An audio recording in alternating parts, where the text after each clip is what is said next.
My name is Harper Voss. I'm 32 years old, and I've spent the last 8 years working as a veterinary nurse, which means I've held a lot of scared animals still while they were poked and prodded and told them, in the calmest voice I own, it's okay, almost done. So when I woke up at 4 in the morning to my phone buzzing on the nightstand, and I opened it to a bank alert that made no sense. $12,000, gone, transferred out in 3 separate moves between 3:51 and 3:59 ATM. I did what I always do when something's hurt and confused. I got very still, and I listened. The house was quiet. My husband was asleep beside me, breathing slow. But down the hall, I heard the guest room door click shut. Soft, careful. The way you close a door when you don't want it to make a sound. And I understood, before I even reached for my laptop, exactly whose door that was. I just lay there a second, staring at the ceiling, because here's what nobody in that house knew yet. That account wasn't just savings. It was the account I'd been quietly building for 2 years. Dollar by dollar, extra shifts, and Saturday appointments. For something I hadn't told a single person about, not even my husband.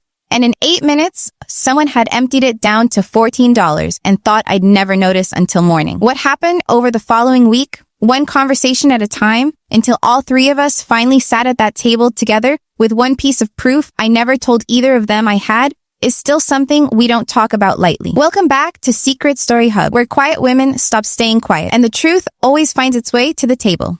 If stories about protecting what's yours pull you in, drop a comment, tell me where you're watching from, and hit subscribe, because this one starts with the door closing softly at 4 in the morning. Let me back up. I live in Traverse City, Michigan, and I've been married to my husband, Wesley, for 3 years now. He's 34, works in software project management, steady, quiet, the kind of man who reads the same 3 cookbooks over and over instead of buying new ones. His mother, Ellen Hutton, is 61, a retired nurse herself, which is part of why I liked her so fast in the beginning. We spoke the same language, bedside manner, patience with the impossible. Ellen moved in with us in the spring, temporarily. After a knee surgery, she said she couldn't recover from alone. I gave her the guest room without a second thought. I like taking care of people.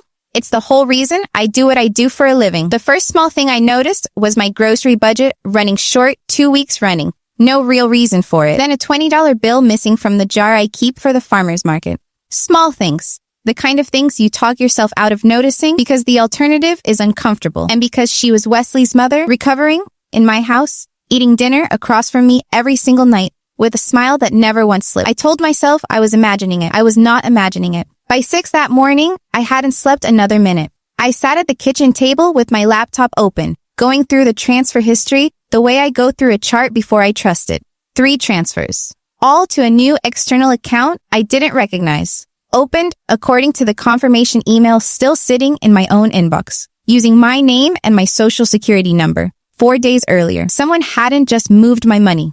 Someone had opened a door for it to leave through and set it up quietly, waiting for the house to go dark. Ellen came downstairs at 7, robe cinched, hair already done, like she'd been up a while. She poured her coffee, sat across from me, and asked how I'd slept. I looked at her a second longer than was comfortable and told her the truth. Not great. Someone emptied my savings account at 4 this morning. Her face didn't change much. That's the part I keep coming back to. A flicker, quick, gone. Then, that's terrible, honey. You should call the bank, as if I hadn't already. As if she didn't already know exactly what I'd find when I did. I told her the account was opened using my information 4 days ago. Her hand tightened slightly around her mug. People steal identities all the time now, she said. It's probably some scammer. You should freeze your credit. Practical advice, delivered a little too fast, from a woman who still asked me twice a week how to attach a photo to a text message. Wesley came down mid-conversation, took one look at both our faces, and asked what was going on. I told him. He went pale. Genuinely, I'll give him that.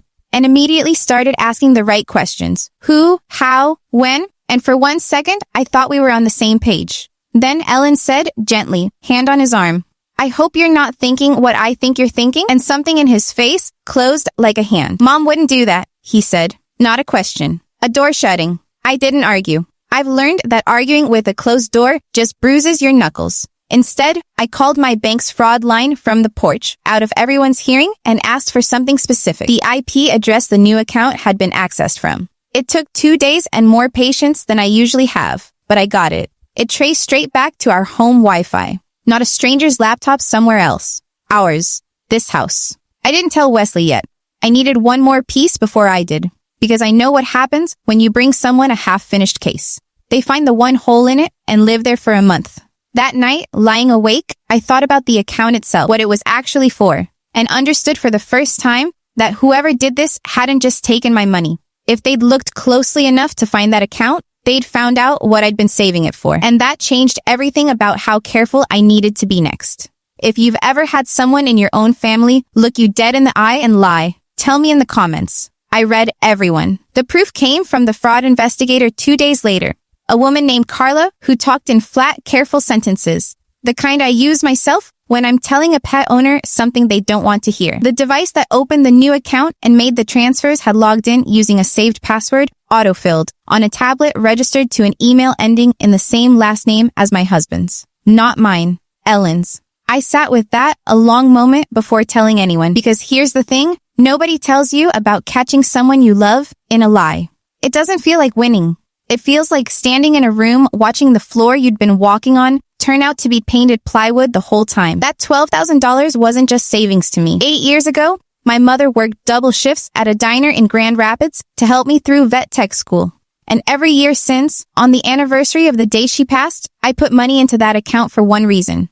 A scholarship. A small one, in her name, for a girl coming up through the same community college program I did, who couldn't afford the second year of clinicals. I'd almost had enough saved to fund it properly this spring.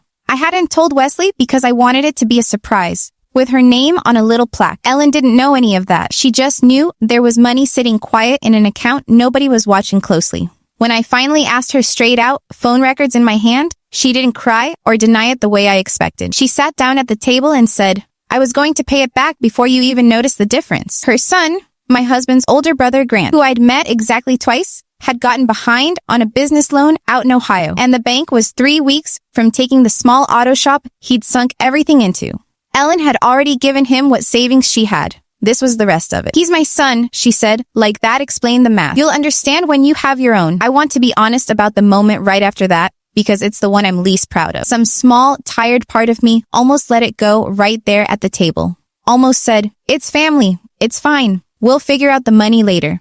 I've spent my whole life being the reasonable one, the one who smooths things over so nobody has to sit with a hard conversation. I almost did it again. Then I thought about a 19-year-old girl in Grand Rapids, working a closing shift she couldn't afford to miss, hoping for money that might not come now. And I thought about my mother, who never once took a shortcut through someone else's trust to fix her own problems, even when it would have been so much easier for her. I looked at Ellen and said, I understand wanting to protect him. I do, but you didn't protect him. You just moved the problem onto me. She didn't have an answer for that. I told Wesley everything that same night on the back porch where Ellen couldn't hear us. I laid it out the way I'd laid out a diagnosis 100 times before. Calm, in order, no drama added on top of facts that were already hard enough. The account, the device, Grant's shop, the scholarship I'd never told him about. He was quiet a long time, elbows on his knees, and when he finally spoke, his voice was smaller than I'd heard it in 3 years of marriage. She used my name for it, he said, not just yours. I sat there and told you she wouldn't. He looked at me. I'm sorry I said that before I knew anything. That apology mattered more than I expected it to. We didn't call the police. It would have been easy, and Carla at the bank told me plainly I had every right to. But watching Ellen at that table, her hands not quite steady around her coffee mug, I understood something. She hadn't set out to hurt me. She'd set out to save her son the way she knew how, quietly, without asking anyone for help, the same way she'd probably solved every hard thing in her life. It didn't make it right. It just made it human. And I decided human deserved a different kind of consequence than a courtroom. So we sat down, the three of us, 2 nights later. I told Ellen the money had to be repaid. Every dollar on a real schedule. In writing, no more borrowing from accounts she didn't understand the purpose of. She agreed before I finished the sentence. I told her about the scholarship, the actual reason that money existed, and something in her face broke open in a way the theft never had. I didn't know, she kept saying. I didn't know what it was for. I believe her. I also told her that not knowing didn't make it hers to take. Grant didn't lose the shop. Ellen called him herself, told him the truth about where the money had come from, and he was on the phone with me within the hour, mortified, insisting on a repayment plan of his own. He sent something every month since, always on time. I think that's exactly the kind of costing that was missing the whole way through. The scholarship went out on schedule that spring. My mother's name on a small plaque at the community college in Grand Rapids, handed to a 19-year-old who cried harder than I expected her to. I stood in the back of that room and thought about a diner 2 hours from here, and a woman who never once asked anyone to cover for her. Ellen still lives with us in the guest room while her knee finishes healing. But there's a lock on my home office door these days, and a conversation we have openly now instead of around each other, and honestly, that's more than I had before. If someone in your family ever asked you to quietly absorb their problem, tell me how you handled it. Share this with someone who needed to hear it, and I'll see you in the next story.